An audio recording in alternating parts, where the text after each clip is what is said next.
संवदिया। संवदिया कहानी के लेखक हैं फणीश्वरनाथ रेणु। फणीश्वरनाथ रेणु का जन्म बिहार के पूर्णिया जिले के औराही हिंगना नामक गांव में 1921 में हुआ था और इनका निधन 1977 में हुआ। संवदिया कहानी में मानवीय संवेदना की गहन एवं विलक्षण पहचान प्रस्तुत हुई है।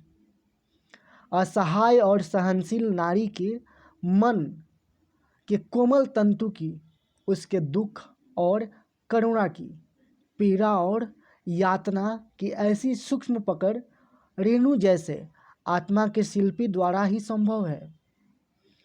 हरगोविंद संवदिया की तरह अपने अंचल के दुखी, विपन्न, बेसहारा, बड़ी बहुरिया जैसे पात्रों का संवाद लेकर रेणु पाठकों के सम्मुख उपस्थित होते हैं।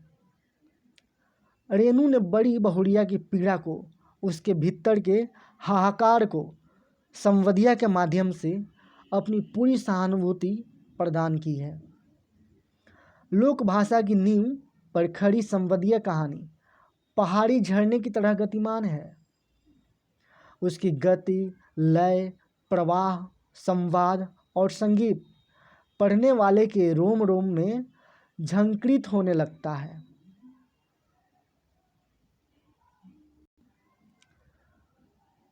हरगोविंद को अचरज हुआ तो आज भी किसी को संवदिया की ज़रूरत पड़ सकती है। इस जमाने में जबकि गांव-गांव में डाकघर खुल गए हैं, संवदिया के मार्फत संवाद क्यों भेजेगा कोई? आज तो आदमी घर बैठे ही लंका तक खबर भेज सकता है और वहाँ का कुशल संवाद मंगा सकता है। फिर उसकी बुलबुलाहट क्यों हुई? हरगोविंद बड़ी हवेली की टूटी ड्योढ़ी पार कर अंदर गया। सदा की भांति उसने वातावरण को सूंघकर संवाद का अंदाज लगाया। निश्चय ही कोई गुप्त समाचार ले जाना है। चांद सूरज को भी नहीं मालूम हो, परेवा पक्षी तक न जाने। ये परेवा पक्षी एक ऐसा पक्षी है जो संदेशवाहक का कार्य करता था उस जमाने में। पाँव लागी बड़ी बहुरिया। बड़ी हवेली की बड़ी बहुरिया ने हरगोविंद को पीढ़ी दी और आँख के इशारे से कुछ देर चुपचाप बैठने को कहा। बड़ी हवेली अब नाम मात्र को ही बड़ी हवेली है। जहाँ दिन रात नौकर नौकरानियों और जन मजदूरों की भीड़ लगी रहती थी, वहाँ आज हवेली की बड़ी बहुरिया अपने हाथ से सूपा में अनाज लेकर फटक रही है। इन हाथों में सिर्फ मेहंदी लगाकर ही गांव की नाइन परिवार पालती थी। कहाँ गए वो दिन? हरगोविंद ने लंबी सांस ली। बड़े भैया के मरने के बाद ही जैसे सब खेल खत्म हो गया। तीनों भाइयों ने आपस में लड़ाई झगड़ा शुरू कर दिया। रैयतों ने जमीन पर दावे करके दखल किया। फिर तीनों भाई गांव छोड़कर शहर में जा बसे। रह गई बड़ी बहुरिया, कहाँ जाती बेचारी? भगवान भले आदमी को ही कष्ट देते हैं, नहीं तो 1 घंटे की बीमारी में बड़े भैया क्यों मरते? बड़ी बहुरिया की देह से जेवर खींच खींच कर बंटवारे की लीला हुई थी। हरगोविंद ने देखी है अपनी आँखों से द्रौपदी चीड़हरण लीला। बनारसी साड़ी को 3 टुकड़े करके बंटवारा किया था निर्दयी भाइयों ने। बेचारी बड़ी बहुरिया, बेचारी बड़ी बहुरिया। गांव की मुदियाइन बूढ़ी न जाने कब से आंगन में बैठकर बड़बड़ा रही थी। उधार का सौदा खाने में बड़ा मीठा लगता है और दाम देते समय मुदियाइन की बात कड़वी लगती है। मैं आज दाम लेकर ही उठूंगी। बड़ी बहुरिया ने कोई जवाब नहीं दिया। हरगोविंद ने फिर लंबी सांस ली। जब तक यह मोदियाइन आंगन से नहीं टलती, बड़ी बहुड़िया हरगोविंद से कुछ नहीं बोलेगी। वह अब चुप नहीं रह सका। मोदियाइन काकी, बाकी बकाया वसूलने का यह काबुली कायदा तो तुमने खूब सीखा है। काबुली कायदा सुनते ही मोदियाइन तम कर खड़ी हो गई। चुप रह मुझाओ से निमोछिए। क्या करूँ काकी, भगवान ने मुछ दाढ़ी दी ही नहीं, न काबुली आगा साहब की तरह गुलजार दाढ़ी। फिर काबुली का नाम लिया तो जीभ पकड़कर खींच लूँगी। हरगोविंद ने जीभ बाहर निकालकर दिखलाई, अर्थात खींच ले काकी। 5 साल पहले गुल मोहम्मद आगा उधार कपड़ा लगाने के लिए गांव में आता था और मोदियाइन के ओसारे पर दुकान लगाकर बैठा करता था। आगा कपड़ा देते समय बहुत मीठा बोलता और वसूली के समय जोर जुलूम से एक का तो 2 वसूलता। एक बार कई उधार लेने वालों ने मिलकर काबुली की ऐसी मरम्मत कर दी कि फिर लौटकर गांव वापस नहीं आया। लेकिन इसके बाद ही दुखनी मोदियाइन लाल मोदियाइन हो गई। काबुली क्या, काबुली बादाम के नाम से भी चिढ़ने लगी मोदियाइन। गांव के नाचने वालों ने नाच में काबुली का स्वांग किया था। तुम हमारा मुल्क जाएगा मोदियाइन, हम काबुली बादाम पिस्ता अखरोट खिलाएगा। मोदियाइन बड़बड़ाती गाली देती हुई चली गई तो बड़ी बहुड़िया ने हरगोविंद से कहा, हरगोविंद भाई, तुमको एक संवाद ले जाना है, आज ही, बोलो जाओगे ना? कहाँ? मेरी माँ के पास। हरगोविंद बड़ी बहुड़िया की छलछलाई आंखों में डूब गया। कहिए, क्या संवाद है? संवाद सुनाते समय बड़ी बहुड़िया सिसकने लगी। हरगोविंद की आंखें भी भर आई। बड़ी बहुड़िया बड़ी हवेली की लक्ष्मी की ये पहली बार सिसकने की घड़ी थी और हरगोविंद ने यह पहली बार देखी थी। वह बोला, बड़ी बहुड़िया, दिल को कड़ा कीजिए। और कितना कड़ा करूं दिल? माँ से कहना मैं भाई भाभीियों की नौकरी करके पेट पालूंगी, बच्चों की जुठन खाकर एक कोने में पड़ी रहूंगी, लेकिन यहाँ अब नहीं रह सकूंगी। कहना यदि माँ मुझे यहाँ से नहीं ले जाएगी तो मैं किसी दिन गले में घड़ा बांधकर पोखरे में डूब जाऊंगी। बथुआ साग खाकर कब तक जीऊँ? किसके लिए जीऊँ? हरगोविंद का रोम रोम कलपने लगा। देवर देवरानियाँ भी कितने बेदर्द हैं। ठीक अगहनी धान के समय बाल बच्चों को लेकर शाम शहर से आएंगे।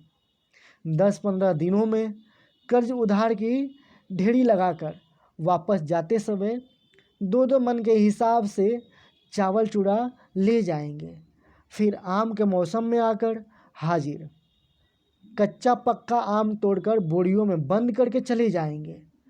फिर उलटकर कभी नहीं देखते। राक्षस हैं सब। बड़ी बहुड़िया आंचल के खूंट से 5 रुपए का एक गंदा नोट निकाल कर बोली, पूरा राह खर्च भी नहीं जुटा सकी। आने का खर्च माँ से मांग लेना। उम्मीद है भैया तुम्हारे साथ ही आवेंगे। हरगोविंद बोला, बड़ी बहुड़िया, राह खर्च की ज़रूरत नहीं, मैं इंतज़ाम कर लूँगा। तुम कहाँ से इंतज़ाम करोगे? मैं आज 10 बजे की गाड़ी से ही चला जा रहा हूँ। बड़ी बहुड़िया हाथ में नोट लेकर चुपचाप भावशून्य दृष्टि से हरगोविंद को देखती रही। हरगोविंद हवेली से बाहर आ गया। उसने सुना बड़ी बहुड़िया कह रही थी, मैं तुम्हारी राह देख रही हूँ। संवदिया अर्थात संदेशवाहक। हरगोविंद संवदिया, संवाद पहुँचाने का काम संवाद पहुंचाने का काम सभी नहीं करते। आदमी भगवान के घर से संवदिया बनकर आता है। संवाद के प्रत्येक शब्द को याद रखना, जिस सुर और स्वर में संवाद सुनाया गया है ठीक उसी ढंग से जाकर सामने वाले को सुनाना संवदिया का असल काम है। गांव के लोगों की गलत धारणा है कि निठल्ला, कामचोर और पेटू आदमी ही संवदिया का काम करता हो। न आगे नाथ न पीछे पगाहा, बिना मजदूरी लिए ही जो गांव गांव संवाद पहुंचावे उसको और क्या कहेंगे, औरतों का गुलाम। जरा सी मीठी बोली सुनकर ही नशे में आ गए। ऐसे मर्द को भी भला मर्द कहेंगे क्या? किंतु गांव में कौन ऐसा है जिसके घर की माँ बहू बेटी का संवाद हरगोविंद ने नहीं पहुंचाया है। लेकिन ऐसा संवाद पहली बार ले जा रहा था वह।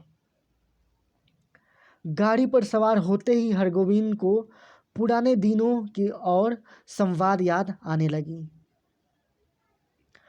एक करुण गीत की भूली हुई कड़ी फिर उसके कानों के पास गूंजने लगी। पैया पड़ू दाढ़ी धड़ू, हमरो संवाद ले ले जा जाहू रे संवदिया। या बड़ी बहुड़िया के संवाद का प्रत्येक शब्द उसके मन में कांटे की तरह चुभ रहा था। किसके भरोसे रहूंगी यहाँ? एक नौकर था, वह भी कल भाग गया। गाय खूंटे से बंधी भूखी प्यासी हिकर रही है। मैं किसके लिए इतना दुख झेलूं? हरगोविंद ने अपने पास बैठे हुए यात्री से पूछा, क्यों भाई साहब, थाना बिहपुर में डाक गाड़ी रुकती है या नहीं? यात्री ने मानो कुढ़ कर कहा, थाना बिहपुर में सभी गाड़ियां रुकती हैं। हरगोविंद ने भांप लिया, यह आदमी चिड़चिड़े स्वभाव का है, इससे कोई बातचीत नहीं जमेगी। वह फिर बड़ी बहुड़िया के संवाद को मन ही मन दोहराने लगा। लेकिन संवाद सुनाते समय वह अपने कलेजे को कैसे संभाल सकेगा? बड़ी बहुड़िया के संवाद कहते समय जहाँ जहाँ रोई है वहाँ वहाँ वह भी रोएगा। कटिहार जंक्शन पहुंचकर उसने देखा 15-20 साल में बहुत कुछ बदल गया है। अब स्टेशन पर उतरकर किसी से कुछ पूछने की ज़रूरत नहीं पड़ी। गाड़ी पहुंची और तुरंत भौंपे से आवाज़ आई, अपने आप निकलने लगी। थाना बिहसपुर, खगड़िया और बरौनी जाने वाली यात्री 3 नंबर प्लेटफॉर्म पर चले जाएं, गाड़ी लगी हुई है। हरगोविंद प्रसन्न हुआ। कटिहार पहुंचने के बाद ही मालूम होता है कि सचमुच सुराज हुआ है। इसके लिए कटिहार पहुंचकर किस गाड़ी में चढ़े और किधर जाए, इस पूछताछ में ही कितनी बार उसकी गाड़ियां छूट गई हैं। गाड़ी बदलने के बाद फिर बड़ी बहुड़िया का करूण मुखड़ा उसकी आंखों के सामने उभर कर गया। हरगोविंद भाई, माँ से कहना भगवान ने आंखें फेर ली हैं, लेकिन मेरी माँ तो माँ है। किसके लिए मैं बथुआ साग खाकर कब तक जीऊँ? थाना बिहपुर स्टेशन पर गाड़ी पहुंची तो हरगोविंद का जी भारी हो गया। इसके पहले भी कई भला बुरा संवाद लेकर वह इस गांव में आया है। कभी ऐसा नहीं हुआ उसके पैर पाँव की ओर बढ़ नहीं रहे थे। उसके पैर गांव की ओर बढ़ नहीं रहे थे। इसी पगडंडी से बड़ी बहुड़िया अपने मैके लौट आवेगी, गांव छोड़कर चली जावेगी, फिर कभी नहीं आवेगी। हरगोविंद का मन कलपने लगा। तब गांव में क्या रह जाएगा? गांव की लक्ष्मी ही गांव छोड़कर चली जावेगी। किस मुंह से वह ऐसा संवाद सुनाएगा? कैसे कहेगा कि बड़ी बहुड़िया बथुआ साग खाकर गुजारा कर रही है? सुनने वाले हरगोविंद के गांव का नाम लेकर थूकेंगे कैसा गांव है जहां लक्ष्मी जैसी बहुड़िया दुख भोग रही है। अनिच्छापूर्वक हरगोविंद ने गांव में प्रवेश किया। हरगोविंद को देखते ही गांव वालों के चेहरे पर ये भाव उत्पन्न हुए। गांव वालों ने पहचान लिया, जलालगढ़ का संवादिया आया है। न जाने क्या संवाद लेकर आया है। राम राम भाई, कहो कुशल समाचार है, ठीक है ना? राम राम भैया जी, भगवान की दया से सब आनंद है। उधर पानी बूंदी पड़ा है। बड़ी बहुड़िया के बड़े भाई ने हरगोविंद को नहीं पहचाना। हरगोविंद ने अपना परिचय दिया तो उन्होंने सबसे पहले अपनी बहन का समाचार पूछा। दीदी कैसी है? भगवान की दया से सब राजी खुशी हैं। मुंह हाथ धोकर हरगोविंद की बुलाहट आंगन में हुई। अब हरगोविंद कांपने लगा, उसका कलेजा धड़कने लगा। ऐसा तो कभी नहीं हुआ। बड़ी बहुड़िया की छलछलाई हुई आंखें, सिसकारियों से भरा हुआ संवाद। उसने बड़ी बहुड़िया की बूढ़ी माता को पांव लागी की। बूढ़ी माता ने पूछा, कहो बेटा क्या समाचार है?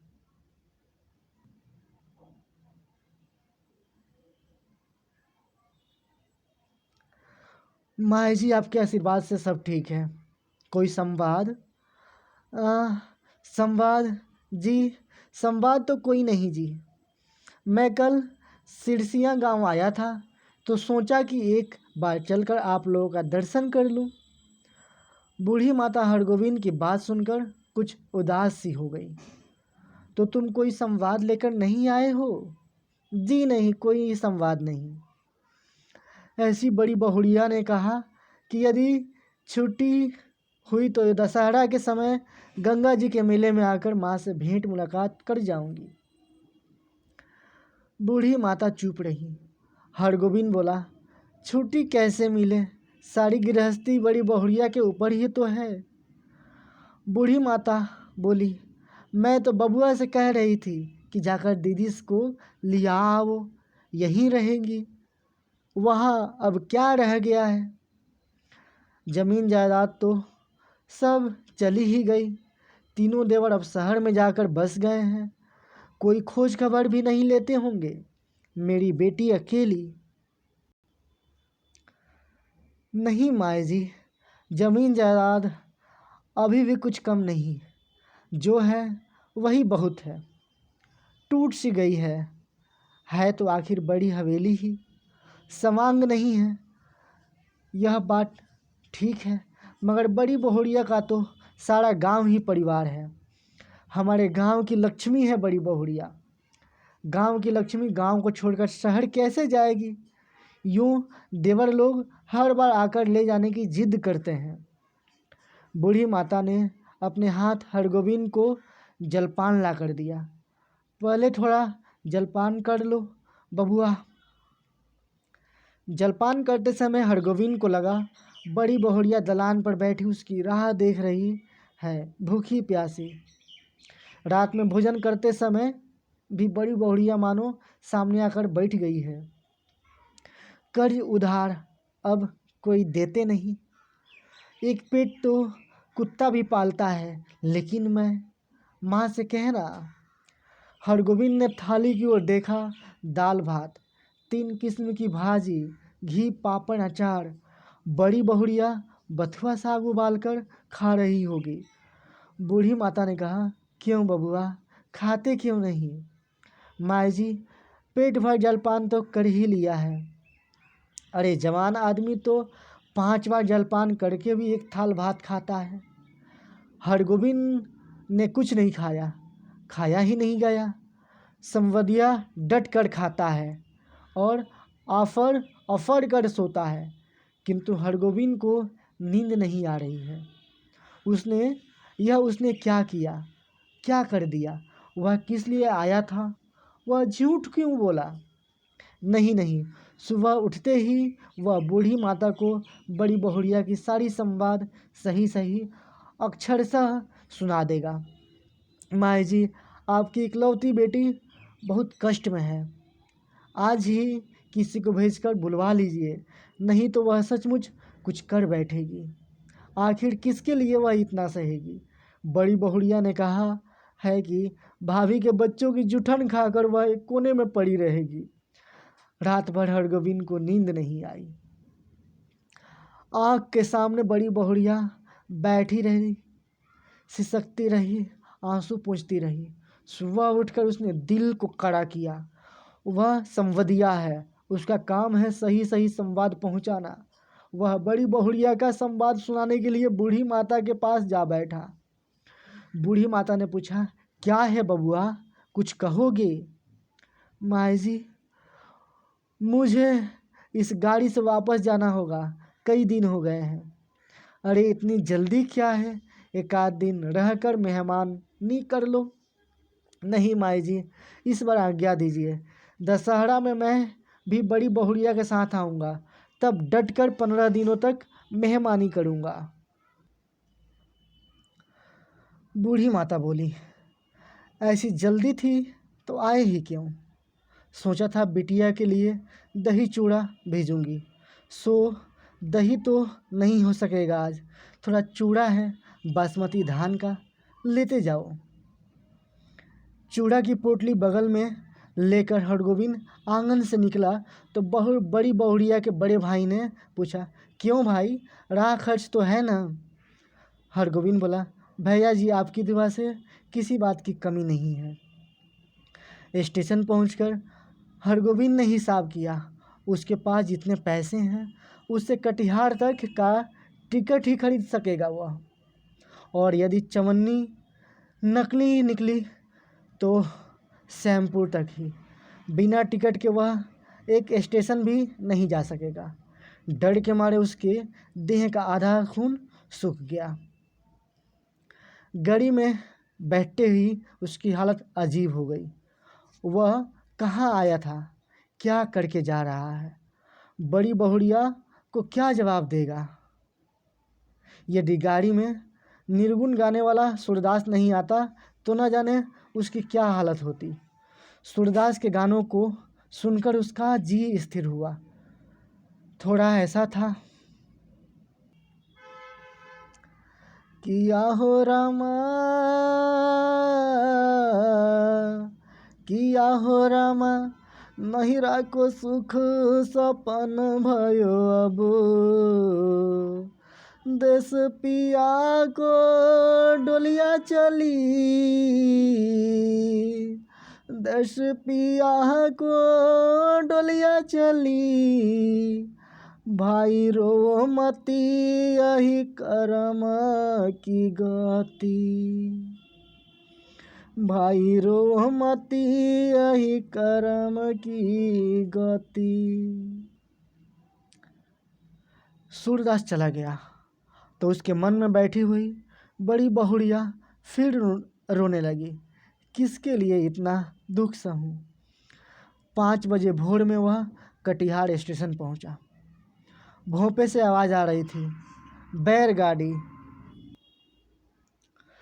भोंपे से आवाज़ आ रही थी, बैलगाड़ी कुसियार और जलालगढ़ जाने वाले यात्री 1 नंबर प्लेटफॉर्म पर चले जाएं। हरगोविंद को जलालगढ़ जाना है, किंतु वह 1 नंबर प्लेटफॉर्म पर कैसे जाएगा? उसके पास तो कटिहार तक का ही टिकट है। जलालगढ़ 20 कोस। बड़ी बहुड़िया राह देख रही होगी। 20 कोस की मंजिल भी कोई दूर की मंजिल है। वह पैदल जाएगा पैदल। हरगोविंद महावीर विक्रम बजरंगी का नाम लेकर पैदल चल पड़ा। 10 कोस तक मानो बाई के झोंक पर चलता रहा। कस्बा शहर पहुंचकर उसने पेट भर पानी पी लिया। पोटली में नाक लगाकर उसने सूंघा, आहा, बासमती धान का चूड़ा। माँ की सौगात बेटी के लिए। नहीं, वह इससे एक मुट्ठी भी नहीं खा सकेगा। किंतु वह क्या जवाब देगा बड़ी बहुड़िया को? उसके पैर लड़खड़ाए। अभी कुछ नहीं सोचेगा। अभी सिर्फ चलना है, जल्दी पहुंचना है गांव। बड़ी बहुड़िया की डबडबाई हुई आंखें उसको गांव की ओर खींच रही थी। मैं बैठी राह ताकती रहूँगी। 15 कोस, माँ से कहना अब नहीं रह सकूँगी। 16, 17, 18 जलालगढ़ स्टेशन का सिग्नल दिखाई पड़ता है। गांव का तार सिर ऊंचा करके उसकी चाल देख रहा है। उसी तार के नीचे बड़ी हवेली के दलान पर चुपचाप टकटकी लगाकर राह देख रही है बड़ी बहुड़िया। प्यासी भूखी हमारे संवाद ले जा रहे संवदिया या लेकिन यहाँ कहाँ चला आया हरगोविंद। यह कौन गांव है? पहली सांझ में ही अमावस्या का अंधकार। किस राह से वह किधर जा रहा है? नदी है? कहाँ से आ गई नदी? नदी नहीं, खेत है। ये झोंपड़े हैं या हाथियों का झुंड? ताड़ का पेड़ किधर गया? वह राह भूलकर न जाने कहाँ भटक गया। इस गांव में आदमी नहीं रहते क्या? कहीं कोई रोशनी नहीं। किससे पूछूं? कहाँ वह रोशनी है या आंखें? वह खड़ा है या चल रहा है? वह गाड़ी में है या धरती पर? हरगोविंद भाई आ गए। बड़ी बहुड़िया की बोली या कटिहार स्टेशन का भोंपा बोल रहा है। हरगोविंद भाई क्या हुआ तुमको? बड़ी बहुड़िया ने हाथ टटोल कर देखा। वह बिछावन पर लेटा हुआ है। सामने बैठी छाया को छूकर बोला, बड़ी बहुड़िया। हरगोविंद भाई अब जी कैसा है? लो एक घूंट दूध पी लो। मुंह खोलो। हाँ पी लो, पी जाओ, पियो। हरगोविंद होश में आया। बड़ी बहुड़िया का पैर पकड़ लिया। बड़ी बहुड़िया मुझे माफ़ कर दो, मुझे माफ़ करो बहुड़ी बहुड़िया। मैं तुम्हारा संवाद नहीं कह सका। तुम गांव छोड़कर मत जाओ। तुमको कोई कष्ट नहीं होने दूंगा। मैं तुम्हारा बेटा। बड़ी बहुड़िया तुम मेरी माँ, सारे गांव की माँ हो तुम। मैं अपनी ठल्ला बैठा नहीं रहूँगा, तुम्हारा सब काम करूँगा। बोलो बड़ी माँ, तुम गांव छोड़कर तो नहीं जाओगी ना? बोलो। बड़ी बहुड़िया गरम दूध में एक मुट्ठी बासमती चूड़ा डालकर मसकने लगी। संवाद भेजने के बाद से ही वह अपनी गलती पर पछता रही थी।